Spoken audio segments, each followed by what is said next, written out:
Evening friends. आज के video में मैं आप लोग के सामने कंट्रोल एंड कोऑर्डिनेशन चैप्टर को पढ़ाने आई हूँ। कंट्रोल एंड कोऑर्डिनेशन कहने का मतलब है नियंत्रण एवं समन्वय। नियंत्रण एवं समन्वय वर्ड से जैसा पता चल रहा है, किसी भी चीज को कंट्रोल करना, कोऑर्डिनेशन, एक समन्वय के साथ। तो इस विषय में आगे जाने से पहले कुछ मैटर मैं डिस्कस करना चाहूंगी कि इसके पहले के चैप्टर्स में जो हम लोगों ने पढ़ा, जैव पैटर्न का जो चैप्टर हम लोग पढ़ रहे थे, उसमें हमें सजीवों के अनुरक्षण कार्य में संलग्न जैव प्रक्रम के बारे में पढ़ा है।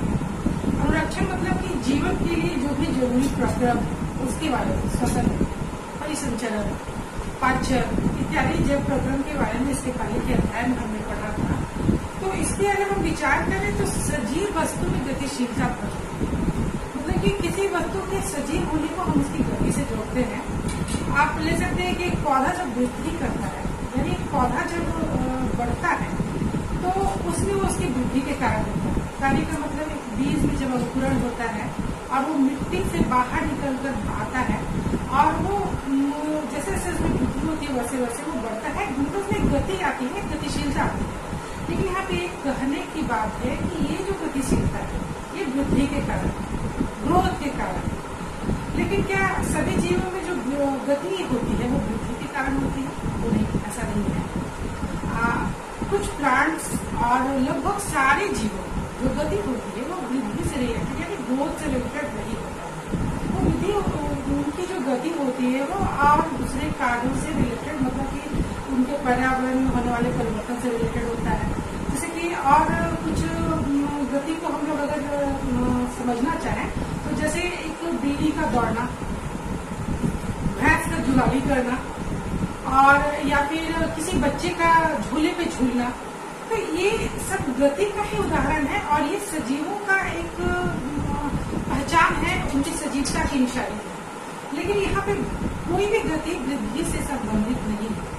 सबका अपना अपना कोई कारण हो सकता है। जैसे अगर एक बिल्ली दौड़ रही है या उसमें गति हो रहा है तो हो सकता है कि उसने किसी चूहे को देखा हो या उसको कोई भोजन नजर आया हो जिसके प्रति अट्रैक्ट होकर वो उसकी तरफ दौड़ रहा है ना। और बच्चा अपने आनंद के लिए, आनंद की अनुभूति के लिए झूले पे झूलता है क्योंकि उसको झूले पे झूल के आनंद आता है। इसकी गति उसके आनंद से, इसके इमोशन से रिलेटेड है। भैंस जो होता है वो जुगाली करके खाना को खाता है, यानी अपने भोजन को बहुत महीन महीन टुकड़ों में कन्वर्ट करता है ताकि वो उस भोजन को अच्छे से पचा सके। तो इस तरीके से जो गति होता है, गतियों को जीव के पर्यावरण में आए परिवर्तन की अनुक्रिया के रूप में सोचते हैं। कहने का मतलब कि उसका पर्यावरण जिस तरह से परिवर्तित हो रहा है उस तरह से वो गति कर रहा है। इमोशंस का आना, आनंद के लिए, अनुभूति के लिए झूले का झूलना, ये भी एक उसके पर्यावरण में परिवर्तन है। या फिर बिल्ली का चूहे का दिख जाना, तो मतलब उसके पर्यावरण में एक सडन चेंज है। उसको चूहा दिख गया, यानी उसके लिए भोजन है वो, तो उसकी तरफ दौड़ा। भैंस जुगाली कर रहा है, मतलब भोजन को अच्छे से पचाने की कोशिश कर रहा है। तो ये सारा जो है ये पर्यावरण में आया परिवर्तन है और ये जो गति है इसी पर्यावरण में आया परिवर्तन का अनुक्रिया है।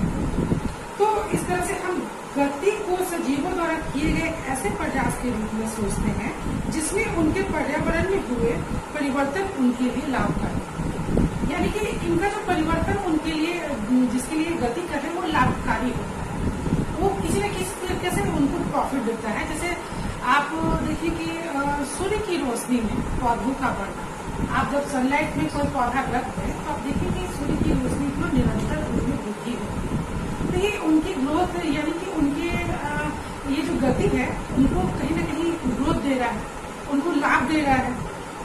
उसी प्रकार भैंस जो है वो गति कर रहा है, जुगाली कर रहा है। क्यों कर रहा है? भोजन को तोड़ रहा है, छोटे छोटे पीसेज में तोड़ रहा है।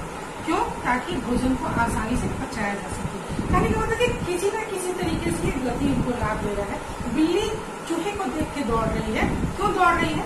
क्योंकि वो उसका भोजन है, उससे उसको लाभ मिलना है, इस गति से उसको लाभ मिलना है। तो इस तरीके से हम कह सकते हैं कि गति को सजीवों द्वारा किए गए कैसे प्रयास के रूप में सोचे जिसमें उनके पर्यावरण में हुए परिवर्तन उनके लिए लाभकारी है। अब इस पे और अधिक अगर विचार करें तो ऐसा प्रतीत होता है कि पर्यावरण की अनुक्रिया के प्रति ये गतियां सावधानी से नियंत्रित की जा रही है। अब आप इसमें सोचने की बात है कि बच्चा झूले पे बैठने के लिए उत्सुक हो जाता है। क्यों? क्योंकि उसको आनंद की अनुभूति होती है। तो आनंद की अनुभूति आती कहाँ से? ऐसा वो इमोशन उसमें कैसे जागता है कि वो झूले में बैठना चाहता है, बार बार झूला झूलना चाहता है। या फिर भैंस जो खाना खा चुका होता है उसको फिर से दोबारा निकाल के उसको जुगाली करना। तो ये जो प्रोसेस है ये कैसे होता है, क्या कारण है कि ये हो रहा है? तो मतलब अगर हम लोग बहुत गौर करें तो हम देखेंगे कि ये बहुत सावधानी से नियंत्रित की जाने वाली प्रक्रिया है। तो हमारा जो नियंत्रण एवं समन्वय विषय है वो इसी से रिलेटेड है। बहुत सारी जैसे जैव प्रक्रम में हम लोगों ने बहुत से प्रोसेसेस को पढ़ा, पाचन को पढ़ा। जैसे सबसे पहले अगर पाचन को देखें तो पाचन में हम पाएंगे कि पूरा एक प्रोसेस है। प्रोसेस तो हम लोगों ने जैव प्रक्रम में पढ़ा, हम लोगों ने उसमें शामिल अंगों को ही पढ़ा, लेकिन कभी गौर किया कि इतने सारे अंग किस तरीके से मिलकर एक प्रोसेस को कंप्लीट करते हैं। उनको कौन कमांड करता है कि किस पार्टिकुलर ऑर्गन को किस पार्टिकुलर टाइम पे काम करना है और इनके बाद एक के बाद दूसरे को काम करना है। मतलब एक पूरा कोऑर्डिनेशन है।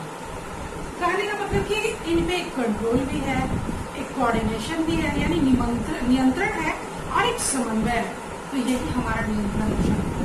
इसके अलावा कुछ जैव प्रक्रम की ऐसी विधियां हमारे शरीर में चल रही होती है जिनमें हमारा कंट्रोल नहीं होता, उसका हम कंट्रोल नहीं कर सकते। जैसे श्वसन की प्रक्रिया एक बार स्टार्ट हुई, लाइफ शुरू होने के साथ उस पर आपका कंट्रोल नहीं है, वो टिल डेथ वो लगातार चलेगा, क्योंकि वो हमारे जीवित रहने के लिए एक जरूरी प्रक्रिया है। लेकिन फिर भी उस पर कंट्रोल है। कैसे? हमारा श्वसन कभी तेज होता है, कभी स्लो होता है, तो एक कोऑर्डिनेशन है। ये एक अनकंट्रोल प्रोसेस है, लेकिन फिर भी इसका एक कोऑर्डिनेशन है। उसी प्रकार हमारे हृदय का धड़कना, वो भी एक अनकंट्रोल प्रोसेस है जो कि हमारे इच्छा के अनुसार नहीं चल सकता। उसमें हमारी इच्छा की कोई मतलब उसको कंट्रोल हम नहीं कर सकते, बट एक कोऑर्डिनेशन है। कभी हार्ट बहुत तेज धड़कता है, कभी हार्ट धीमा धड़कता है, कब जब उनको ऑक्सीजन की मात्रा ज्यादा चाहिए होती है, ऑक्सीजन की मात्रा कम, तो इस आधार पे उनका भी कोऑर्डिनेशन कहीं ना कहीं है। तो इस तरह से हम देखिए कि हमारा जितना भी जैव प्रक्रम है, जो भी प्रोसेस हमारे बॉडी के अंदर चल रहा है, उसका एक कंट्रोल है और उस सारी इस कंट्रोल का एक कोऑर्डिनेशन है। इसके अलावा बहुत सारे ऐसे प्रोसेसेस को आप अनुभव करिए। जैसे आप किसी गर्म चीज को छूते हैं, टच करते के साथ एक आपको अनुभव आता है, अरे ये तो गर्म है। उस चीज को आप फील कर रहे हैं कि ये गर्म है, तब तो उसके पास से आप हाथ हटाते हैं। तो ये भी एक कंट्रोल मतलब आपका नियंत्रण एवं समन्वय का ही एक अंग है, अगर आप गौर करें तो। क्योंकि हर वो चीज जिससे आपको हानि हो सकती है, वो आपके ब्रेन से एक मैसेज आता है कि दैट विल हार्म यू, वो तुमको हानि पहुंचा सकता है, उससे तुम दूर जाओ, तो उससे आप दूर हटते हैं। आपको कहीं पे दर्द का अनुभव होता है, कहीं पे जैसे कोई आपको अगर चिकोटी काट ले तो एक पेन होता है, एक दर्द होता है, तो तुरंत आपके ब्रेन तक मैसेज जाता है, फिर वहां से मैसेज आता है जहां पे चिकोटी कट रहा होता है, वहां से फट से आप हाथ को खींचिए। मतलब कि एक सेंसेशन है, एक मतलब कोऑर्डिनेशन है और इस पे एक कंट्रोल है, नियंत्रण है। तो यही है नियंत्रण एवं समन्वय। आज इसी चैप्टर को हम लोग पढ़ने जा रहे हैं। तो जो कॉम्प्लेक्स एनिमल्स यानी कि जो जंतु होते हैं, तो इसमें विशिष्टीकृत कुछ पार्ट्स, कुछ ऑर्गन्स होते हैं जो कंट्रोल एंड कोऑर्डिनेशन यानी कि नियंत्रण एवं समन्वय के लिए बने, ठीक है, जो कि नियंत्रण एवं समन्वय में सुचारू रूप से काम करते हैं। तो सबसे पहले तो नियंत्रण एवं समन्वय की परिभाषा की बात करें तो इसको हम कह सकते हैं कि एक ऐसी विधि जिसमें बहुत सारे बॉडी पार्ट्स, बहुत सारे अंग मिलकर एक साथ रेगुलेट मैनर में काम करते हैं, वो समन्वय एवं नियंत्रण एवं समन्वय का। कहने का मतलब कि जब बहुत सारे बॉडी पार्ट्स एक साथ आते हैं और किसी एक प्रोसेस को कंडक्ट करते हैं एक साथ मिलकर, तो ये पूरे कंट्रोल के साथ, तो ये हो गया हमारा नियंत्रण एवं समन्वय। आप इसका उदाहरण पाचन को भी दे सकते हैं, हमारा परिसंचरण भी हो सकता है, शोषण भी हो सकता है, सब जो है नियंत्रण एवं समन्वय के अंतर्गत आने वाली विधियां हैं। ठीक है, तो इसमें जो सबसे पहली बात है कि हमारे शरीर का जो नियंत्रण एवं समन्वय होता है वो 2 तरीके का होता है। कौन कौन सा? तो सबसे पहला जो नियंत्रण एवं समन्वय होता है वो हमारे तंत्रिका तंत्र, जैसे नियंत्रण एवं समन्वय के प्रकार की बात करें जो बॉडी में पाया जाता है, तो फर्स्ट जो होता है वो तंत्रिका तंत्र के द्वारा, तंत्रिका तंत्र यानी कि नर्वस टिश्यू के द्वारा, है ना, नर्वस टिश्यू के द्वारा कंट्रोल किया जाने वाला कोऑर्डिनेशन है, कंट्रोल एवं कोऑर्डिनेशन, नियंत्रण एवं समन्वय। तो ये क्या है, इसमें क्या होता है, इसमें तंत्रिका तंत्र शामिल है। तंत्रिका तंत्र के द्वारा ये कंडक्ट किया जाता है। तंत्रिका तंत्र मतलब एक स्पेशल कोशिका, एक स्पेशल ऊतक, जिसको कि आप तंत्रिका ऊतक बोल सकते हैं, जो कि बहुत मतलब न्यूरॉन्स के जाल से बना होता है। यानी तंत्रिका तंतु, तंत्रिका कोशिका जो होती है उसके जाल से बना होता है, तो वो इसके द्वारा कंडक्ट किया जाता है। इसी तंत्रिका कोशिका यानी तंत्रिका ऊतक के द्वारा कंडक्ट किया जाता है। तो इसमें जो मैसेज होता है, क्योंकि ये तो सिर्फ मैसेजिंग है ना, ब्रेन तक किसी बात का जाना, क्योंकि हमारा मास्टर कौन कंट्रोल कर रहा है, कोऑर्डिनेशन जो समन्वय है या जो नियंत्रण, ये कौन कर रहा है, इसका मास्टर तो हमारा ब्रेन, वहां से कंडक्शन आ रहा है। कहने का मतलब कि वो ही मास्टर है और मालिक है हमारे शरीर का, और वो ही सब जगह ऑर्डर रिप्लेस कर रहा है किसको क्या करना है, या फिर वो ही कंट्रोल कर रहा है कि किसको कैसे क्या करना है। ठीक है, तो ये जो हमारा जो फर्स्ट नियंत्रण एवं समन्वय का पहला प्रकार है तंत्रिका तंत्र, तो ये कैसे होता है, तो ये जो इसमें जो मैसेजिंग होता है, ये सिग्नल होता है इलेक्ट्रिकल इम्पल्स यानी विद्युत आवेग के रूप में। ठीक है, इसमें जो सूचना जो दिया जाता है, ये विद्युत आवेग के रूप में दिया जाता है। विद्युत आवेग, अब ये विद्युत आवेग अभी आगे हम जब तंत्रिका तंत्र के बारे में पढ़ेंगे, तंत्रिका कोशिका के बारे में पढ़ेंगे, तो हम जानेंगे कि विद्युत आवेग किस तरीके से उत्पन्न होता है। उसके बाद फिर क्या है, ये जो प्रोसेस है ये काफी फास्ट प्रोसेस है, क्योंकि अगर ब्रेन किसी ऑर्डर को प्लेस करने में समय लगा है, तो सोचिए कि मतलब कितनी हानियां हमको हो सकती है। किसी ड्रग जिसको हम लोगों ने टच किया और अगर उसका क्विक एक्शन नहीं है तो हमारा हाथ तो जल जाएगा, या फिर किसी ऐसे हार्मफुल चीज को जिससे कि हमको दूर जाना है और हमको मतलब क्विक एक्शन समन्वय नहीं स्थापित हुआ और उसके बारे में हमको मैसेज नहीं किया गया कि उसका वहां से दूर हटो, तो हमको हानि पहुंचा सकता है। या फिर हमारा जो भी सिस्टम, जो भी प्रोसेस चल रहा है, उसमें अगर कोऑर्डिनेशन नहीं हो, क्विक रिस्पांस नहीं हो, तो प्रोसेस तो काफी लेट हो जाएगा, है ना। तो ये जो होता है, जो तंत्रिका तंत्र के द्वारा किया जाने वाला समन्वय, नियंत्रण एवं समन्वय, काफी फास्ट होता है, मतलब कि ये तेज गति से चलता है ना, तेज गति से चलने वाला प्रोसेस है। कहने का मतलब इसमें जीव बहुत तेजी से एक्शन लेता है, बहुत तेजी से रिएक्ट करता है। ठीक है, और इसके बाद ये जो प्रोसेस है, ये तंत्रिका तंत्र के द्वारा जो प्रोसेस है, ये मोस्टली एनिमल्स में पाया जाता है, यानी कि जितने भी जीव हैं, सारे जीवों में। ठीक है, अब इसके बाद है जो दूसरा जो प्रकार है इसका, वो हार्मोन। हार्मोन हमारे बॉडी के द्वारा सिक्रेट किया जाने वाला एक केमिकल है, इसके बारे में अभी हम आगे पढ़ेंगे। ये भी हमारे समन्वय एवं नियंत्रण एवं समन्वय का एक हिस्सा है, मतलब ये भी नर्वस सिस्टम के जैसा है, यानी कि नर्वस टिश्यू के जैसा ये भी हमारे बॉडी का नियंत्रण एवं समन्वय करता है। और दोनों जो है, दोनों प्रोसेस यानी कि तंत्रिका तंत्र और हार्मोन साथ साथ चलने वाले प्रोसेस। कहने का मतलब जहाँ पे ब्रेन छूटता है, कहने का मतलब जहाँ पे तंत्रिका तंत्र सूचना देने से छूट जाता है और अपने काम को कंप्लीट नहीं कर पाता, वहां पर ये हार्मोन उसको कंप्लीट करता है, यानी उसके पीछे पीछे पीछे पीछे दौड़ता रहता है कि जहाँ पे तुम छूटोगे हम कंप्लीट करेंगे। और इस तरह से ये भी हमारे शरीर का नियंत्रण एवं समन्वय, जो भी हमारा प्रोसेस है, उसके नियंत्रण एवं समन्वय में लगा है। ठीक है, लेकिन इसमें और हमारे तंत्रिका तंत्र के काम करने में कुछ अंतर है। पहला देखिए, जहाँ पे यहाँ पे सूचना विद्युत आवेग के रूप में प्रवाहित होगी, जबकि इसमें जो है हार्मोन में जो सूचनाएं हैं वो केमिकल कोऑर्डिनेशन, मतलब रसायनों के द्वारा मैसेज का सूचना का आदान प्रदान, ठीक है। रसायनों के द्वारा सूचना का आदान प्रदान। अब यहाँ पे पहला अंतर समझ में आ गया कि हार्मोन के नियंत्रण में समन्वय, तंत्रिका तंत्र के नियंत्रण समन्वय में क्या आता है। तो पहला अंतर तो हो गया कि जहाँ पे तंत्रिका तंत्र में विद्युत आवेग के रूप में मैसेज का आदान प्रदान हो रहा है, वहीं पे हार्मोन में रसायन के रूप में हो रहा है, ठीक है। दूसरा जो डिफरेंस है कि ये जो है एक धीमी गति से होने वाला है, यानी स्लो प्रोसेस है, स्लो है। अब जहाँ पे ब्रेन जो तंत्रिका तंत्र के द्वारा होने वाला हर एक प्रोसेस काफी फास्ट है, विद इन सेकेंड्स उसमें एक्शन हो रहा है, मतलब सेकेंड के भी कुछ हिस्से में एक्शन हो जाता है कभी बॉडी में। तो वही जो हार्मोन के द्वारा जो एक्शन है वो टाइम लगता है, वो एक धीमी गति से चलने वाला नियंत्रण एवं समन्वय है, वो आराम से होता है। कहने मतलब ब्रेन जहाँ पे छूटता है वहाँ पे ये कॉम्प्लीट करता है।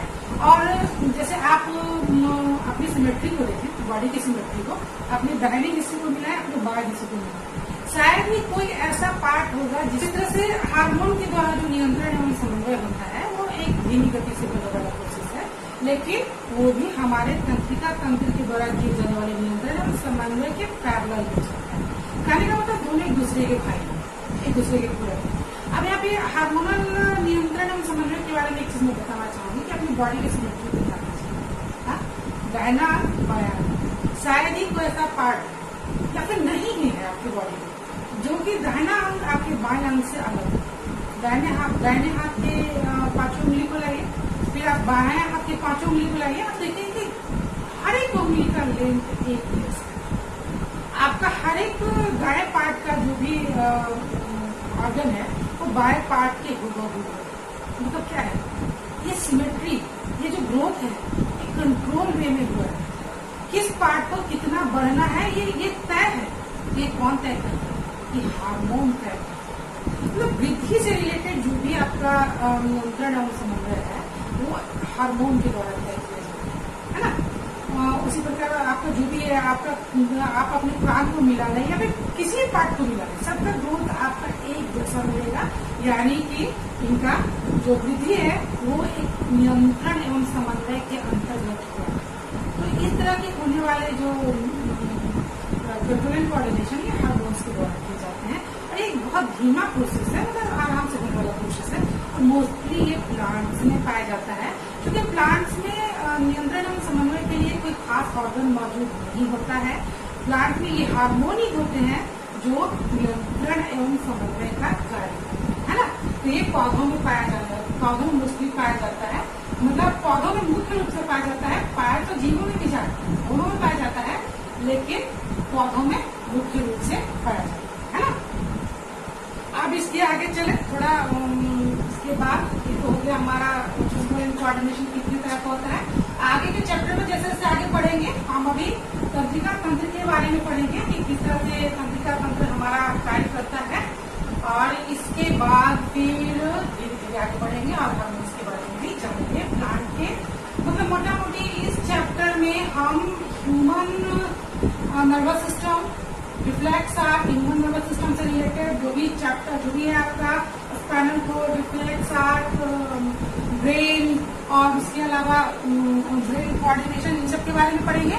फिर उसके आगे हम प्लांट कोऑर्डिनेशन पढ़ेंगे। प्लांट कोऑर्डिनेशन के बाद फिर human hormonal coordination, control and coordination किस तरह में होता है उसके बारे में पढ़ेंगे। तो अभी हम तंत्रिका तंत्र यानी कि ह्यूमन जंतु तंत्रिका तंत्र के बारे में पढ़ेंगे। तो अब इसमें थोड़ा सा तंत्रिका तंत्र में जाने से पहले थोड़ा सा और जानकारी देना चाहूंगी कि नर्वस कोऑर्डिनेशन जो होता है, यानी तंत्रिका तंत्र के द्वारा जो नियंत्रण एवं समन्वय होता है वो दो तरह का है ना। तंत्रिका तंत्र के द्वारा तंत्रिका तंत्र का जो नियंत्रण एवं समन्वय होता है, नियंत्रण एवं समन्वय ये दो तरीके का, ठीक है। इसका दो टाइप कौन से है। तो एक सेंट्रल नर्वस सिस्टम यानी कि CNS, इसको बोलते सीएनएस, और एक है पेरिफेरल नर्वस सिस्टम, पीएनएस। ठीक है, अब ये सीएनएस केवस के लिए तो आप ह्यूमन बॉडी में अगर ध्यान दें, अगर आप ह्यूमन बॉडी में ध्यान दें तो एक ह्यूमन स्ट्रक्चर ऐसा होता है। ठीक है, ये हो गया ह्यूमन स्ट्रक्चर, ये हमारा ब्रेन है। ठीक है, ब्रेन यहाँ है, और ये यहाँ पे हमारा स्पाइनल कोड है, मतलब यहाँ से यहाँ ये हमारा जो सिस्टम, ये जो पार्ट है ये हमारा सेंट्रल नर्वस सिस्टम है। ठीक है, जो कि बॉडी के ठीक बीच में सिचुएटेड होता है, बीच में अवस्थित होता है। उसमें हमारा ब्रेन है, हमारा स्पाइनल कोड है। ठीक है, ये सारा मतलब ब्रेन भी होता है, कहने का मतलब यहाँ पे सेंट्रल नर्वस सिस्टम में आपका दो पार्ट मिला हुआ है, इसके द्वारा ये बना हुआ है। ब्रेन है आपका मस्तिष्क प्लस स्पाइनल कोड। ठीक है, इन सब के बारे में हम आगे पढ़ेंगे। अब पेरिफेरल नर्वस सिस्टम यानी कि अभी जो मैंने बोला तंत्रिका तंत्र के दो टाइप हैं, एक सेंट्रल यानी कि केंद्रीय तंत्रिका तंत्र, और पेरिफेरल यानी कि जो पेरिफेरी में पाया जा रहा है वो। तो ये पेरिफेरल नर्वस सिस्टम कहाँ पाया जाता है? तो जहाँ मैंने बताया कि सेंट्रल नर्वस सिस्टम बॉडी के ठीक पीछे, क्योंकि हमारा स्पाइनल कोड भी कमर जो हमारा कमर का पार्ट है वहाँ पे है, वहां से स्टार्ट है। ठीक है, इसी पार्ट में, और यहाँ पे आपका स्पाइनल कोड धागे स्ट्रक्चर, एक ट्यूब लाइक स्ट्रक्चर जो कि आपके पाया जाता है मेरुदंड में, वर्टिकल कॉलम से होके जो आता है, वर्टिकल कॉलम उसको प्रोटेक्ट करता है, जो स्पाइनल कोड आपको ब्रेन से निकल के आता है। ठीक है, तो अब यहाँ पे है कि जो पेरिफेरल नर्वस सिस्टम है वो बाकी का जो भी किनारे का हिस्सा, ठीक है, सारा पार्ट, इसमें जो नर्वस सिस्टम पाया जाएगा ये सारा पेरिफेरल नर्वस सिस्टम हो जाएगा। कहने का मतलब हाथ का कंट्रोल, पैर का कंट्रोल, उसके अलावा और भी बॉडी पार्ट्स का कंट्रोल जो कि सेंट्रल बीच के केंद्रीय पार्ट से अलग है, वो पेरिफेरल नर्वस सिस्टम है। यानी बॉडी में दो तरह का नियंत्रण और समन्वय है, एक केंद्रीय है, दूसरा पेरिफेरल है, जो कि किनारे की ओर पाया जा रहा है। ठीक है, अब ये जो हमारा सेंट्रल नर्वस सिस्टम है, जो केंद्रीय नर्वस सिस्टम है, इसमें दो तरह का नर्व्स होता है, मतलब कि इसमें दो तरह के तंत्रिका तंत्र पाए जाते हैं। इसका दो टाइप क्या क्या होता है इसको हम जाने।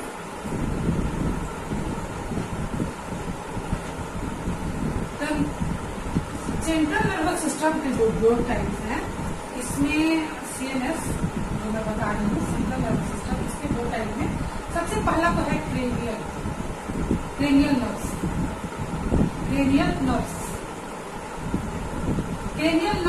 क्रेनियल का मतलब वो नर्व जो ब्रेन से निकल के आ रहा है।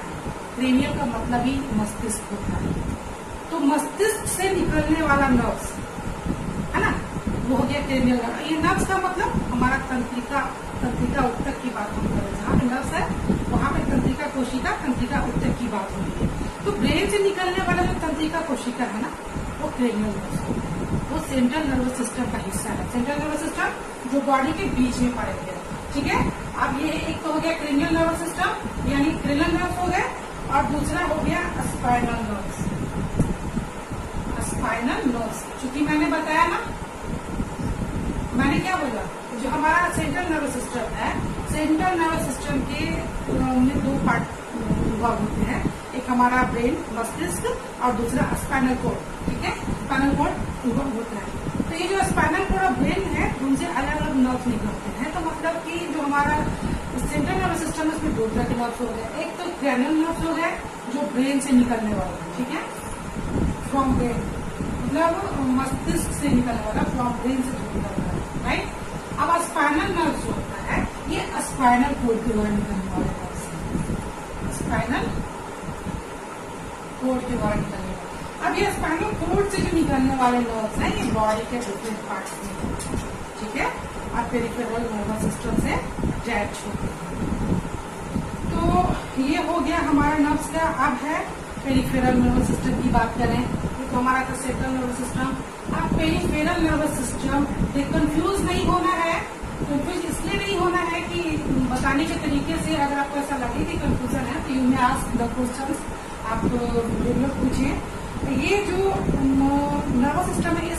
रही हूँ कि बॉडी के डिफरेंट पार्ट किस तरह से कंट्रोल होता है, उनका जो नियंत्रण है, उनका जो समन्वय है कैसे स्थापित होता है, उसके लिए जानना जरूरी है कि कितने पार्ट में ये बटा हुआ है, किस तरीके से ये कार्य करता है। जो तंत्रिका तंत्र के बारे में मैंने बताया बड़े आसान से एकदम, जो बीच का पार्ट है इसमें ब्रेन और स्पाइनल कॉर्ड है, वो सेंट्रल नर्वस सिस्टम है। जो बॉडी के किनारे पार्ट में है वो पेरिफेरल नर्वस सिस्टम है, यानी तंत्रिका तंत्र के दो प्रकार है। ठीक है, अब जो हमारा सेंट्रल नर्वस सिस्टम यानी जो बीच का जो पार्ट है, जो मैं बता रही हूँ, तो जिसमें स्पाइनल कॉर्ड और ब्रेन है, उसमें दो तरह के नर्व्स होते हैं। एक नर्व जो क्रैनियल का है, जो कि ब्रेन से निकलता है, ठीक है, यानी मस्तिष्क से निकलता है, और एक होता है स्पाइनल नर्व, जो कि स्पाइनल कॉर्ड से निकलता है। कोई कंफ्यूजन नहीं, ठीक है। इसके आगे मैं पेरिफेरल नर्वस सिस्टम की बात कर रही हूँ। पेरिफेरल नर्वस सिस्टम जो होता है वो भी दो तरीके का होता है, एक होता है सोमैटिक और एक होता है ऑटोनॉमिक। ठीक है, एक होता है सोमैटिक नर्व्स होते हैं और एक होते हैं ऑटोनॉमिक नर्व्स।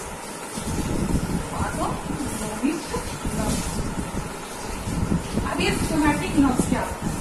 तो सोमैटिक नर्व्स पेरिफेरल सिस्टम में वो नर्व्स हैं जो कि हमारे मतलब कंट्रोल वॉलेंट्री मसल्स को मैसेजिंग करता है, यानी कि उनका नियंत्रण और समन्वय है। वॉलेंट्री मसल्स जिसपे कि आपका कंट्रोल है, ठीक है, जो आपके हिसाब से काम कर सकता है, जैसे हाथ का हटाना, चलना, पैर से चलना, या फिर मतलब इस तरह की जो भी एक्टिविटी जो आपके कंट्रोल में है। ठीक है, तो ये जो ये सारा कार्य करता है जो नर्व्स, वो सोमैटिक नर्व्स का, ठीक है। और जो ऑटोनॉमिक नर्व्स है, ऑटोनॉमिक नर्व्स मतलब इनवॉलेंट्री मसल्स, ऐच्छिक और अनैच्छिक पेशी आप लोगों ने पढ़ा है। अनैच्छिक पेशी कहाँ पाई जाती है? अनैच्छिक पेशी पाई जाती है हृदय में। क्यों? क्योंकि उस पर हमारा कोई कंट्रोल नहीं है। तो जो नर्व जिसको कंट्रोल करता है उसको ऑटोनॉमिक नर्व्स बोलते हैं। ये पेरिफेरल नर्वस सिस्टम का हिस्सा है, ठीक है। तो इस तरह से ये सारा हमारा तंत्रिका तंत्र कार्य करता है। इसके बाद आगे हम लोग जंतु तंत्रिका तंत्र के बारे में पढ़ें कि वो क्या है और किस तरीके से।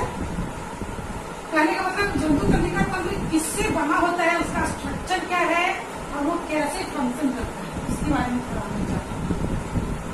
तो जंतु तंत्रिका तंत्र जो है ये नियंत्रण एवं समन्वय, जो इसका नियंत्रण एवं समन्वय है,